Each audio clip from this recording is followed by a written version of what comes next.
E chegou o dia daquele vídeo que a maioria estava me pedindo. Vamos falar de manequim? Oi, queridos! Tem alguns dias que eu pedi para vocês concentrarem suas dúvidas sobre manequins em um post que eu fiz lá do Insta. E se você não viu, talvez seja porque ainda não segue o Kaká Store Design pelas redes, então venha se juntar ao nosso grupo. Já deixa seu like aqui para mim nesse vídeo e se ainda não é inscrito, inscreva-se, porque aqui eu compartilho muitas dicas preciosas para você aplicar na sua loja.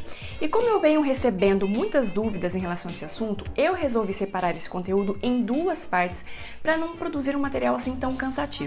Enfim, manequim é um tema que gera muita dúvida porque nós temos muitas opções no mercado e é claro que é natural passar aí um questionamento na sua mente de qual manequim é o ideal ou qual manequim é o melhor. Acontece que para você responder essa pergunta, você precisa entender o que você procura e qual é a imagem que você quer passar para os seus clientes, porque o manequim não interfere somente no público que você vai atingir, mas também na leitura visual do produto que está exposto nele. Ou seja, o manequim ele pode tanto valorizar como desvalorizar o seu produto. É claro que a valorização de um produto não depende somente do tipo do manequim que você vai escolher. Claro que depende de todo um conjunto de design e de visual merchandising, mas você precisa entender que o manequim ele pode interferir tanto de forma positiva quanto negativa na sua loja e logo interferir nas suas vendas. Primeiro vamos compreender a diferença de material. De forma básica, pegando aí os principais do mercado, nós temos os de plástico e os de fibra. Geralmente os de fibra são menos resistentes que os de plástico, porque se ele cair, ele pode vir a quebrar na sua loja. Em seguida, você vai decidir o acabamento de superfície que vai ter seu manequim. E daí nós temos os brilhantes, temos os com acabamento de superfície mais fosca, temos os lixados, também temos aqueles acetinados ou semibrilhos, também temos os coloridos e os de plástico pigmentado. E então começa aquela pontinha do iceberg com as dúvidas, mas Kaká, mas qual que é o acabamento melhor? Depende. Eu aqui gosto de trabalhar com um manequim com acabamento de superfície lixado, porque eu acho que tem um toque aveludado bem interessante, e também com um manequim acetinado ou semibrilho. Semibrilho, porque eu entendo que o manequim com superfície brilhante tende a ficar ainda mais brilhante quando somado à iluminação do vitrine, e esse brilho pode se sobressair ao produto que vai estar exposto nele. Então, o acetinado acaba oferecendo um pouco mais de equilíbrio nessa questão de toque de brilho. E daí vem aquela famosa questão dos manequins coloridos. Entenda que não é errado você usar manequins coloridos, isso depende da estratégia de design que você está montando, do conceito da sua marca e também do público que você quer atingir. Mas de forma geral, os manequins coloridos tendem a chamar mais atenção que os produtos que estão expostos nele e também podem comprometer alguns looks.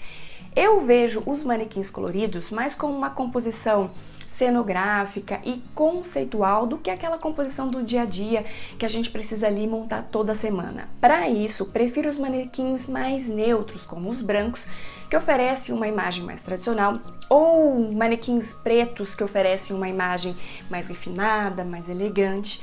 Eu até indico aqueles manequins que têm uma superfície, um toquezinho de cinza, um cinza claro, porque eles são mais versáteis. Se você pensar, por exemplo, em uma composição de um look todo branco ou de um look todo preto. Após a definição do material e da cor, a pergunta seguinte sempre é: mas Kaká, eu vou escolher aqueles manequins com pose, sem pose, aqueles com um braço de madeira articulado, e agora?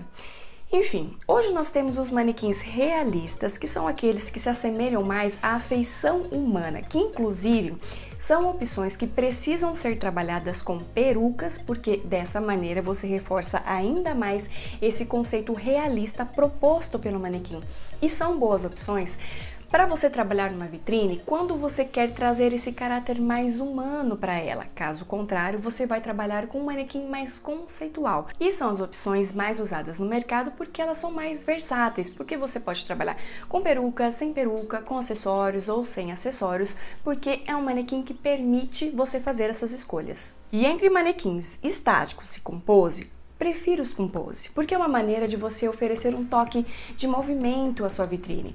Mesmo em segmentos populares, você pode ter um manequim simples, de plástico e branco, mas uma mão na cintura, uma parada de perna diferente já vai oferecer um caráter especial ao seu manequim e tirar um pouco aquela imagem rígida, engessada, tipo de soldadinho que geralmente os manequins estáticos tendem a passar. E também temos aquela opção de manequim com aquele braço articulado de madeira, que para mim são peças lindas, que oferece um toque de modernidade e também pode oferecer uma imagem tanto descontraída quanto elegante. A única ressalva dessa peça é que ela é um pouco delicada, então você precisa tomar um certo cuidado de onde posicioná-la aí no interior da sua loja, porque se ela ficar muito próxima do toque do público, pode ser que um manuseio incorreto dessa peça danifique o seu manequim. E agora, se você aí tem uma loja pequena ou se você quer montar ali uma table display em conjunto com o manequim, mas não tem tanto espaço, uma opção legal para você são aqueles manequins de busto e base, porque eles são versões mais enxutas e que não exigem assim tanto espaço.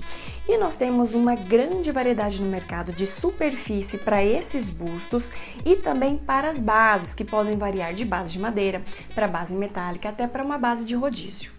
Enfim, se você tiver mais alguma dúvida em relação a esse tema, escreva aqui abaixo que eu posso escolher a sua pergunta para responder lá pelos stories. Lembrando que semana que vem a gente tem a segunda parte desse conteúdo e também lembrando que aqui nós fazemos projetos e consultorias online para todo o Brasil. É só mandar um e-mail para mim, para cacaribeiro@cacastoredesign.com.br. Queridos, se você gostou desse vídeo, deixa seu like aqui pra mim, compartilhe com seus amigos. Se ainda não é inscrito, inscreva-se no canal e venha fazer parte do Cacatu, tá certo? Então, um beijo da Cacá pra todos e até o próximo vídeo.